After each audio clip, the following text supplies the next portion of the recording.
ہیں جی کئی سارے لوگ وہ ہوتے ہیں جو ایک گناہ کا کام بھی کرتے ہیں ساتھ ساتھ اسے نیکی بھی سمجھتے ہیں، تو یہ ظاہری بات نہیں، دونوں گناہ اکٹھے ہو گئے، دونوں گناہ اکٹھے ہو گئے۔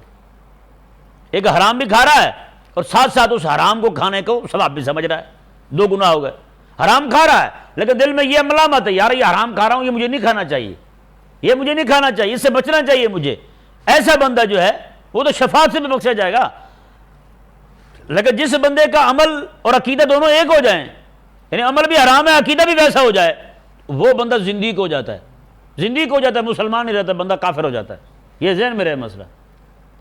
یہ میں نے صرف ایک دو مثالیں دی ہیں، پوری شریعت اسلامیہ کے متعلق ہر ایک حکم کو یہاں رکھتے ہیں، اس کا عمل دیکھ لیں اور ظاہر باطن دیکھ لیں، ظاہر دیکھ لیں، کیا بنتا ہے؟ دونوں اگر ایک جیسے ہو گئے بندہ مسلمان نہیں رہتا پھر، یعنی کہ عقیدہ ہو اس چیز کو حرام سمجھے۔ یہ صرف حرام کے متعلق نہیں ہے، حلال کے متعلق بھی ایسا ہی ہے۔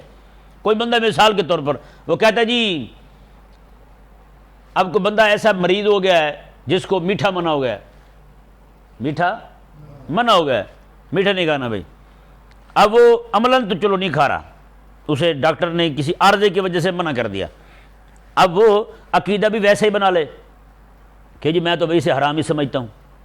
اب رب تبارک و تعالیٰ کے حلال کو وہ حرام ٹھہرائے گا تو بتائیں اس کا عقیدہ خراب ہوا یا نہیں ہوا؟ ہیں جی ظاہراً بھی اگر نہیں کھا رہا تو حرام نہ سمجھے، ویسے کہ جی مجھے احتیاطاً منع ہے، میں پرہیزی خوراک چل رہی ہے میری، ایسی بات کہے۔ اگر وہ یہ کہے گا کہ نہیں جی میں تو حرام ہی جانتا ہوں اسے، تو پھر اس کا ایمان نہیں رہا۔ رب تبارک و تعالیٰ نے جس چیز کو حلال کیا ہے اسے حرام جاننا، جسے رب تبارک و تعالیٰ نے حرام کیا ہے اسے حلال جانا، یہی عقیدے کی خرابی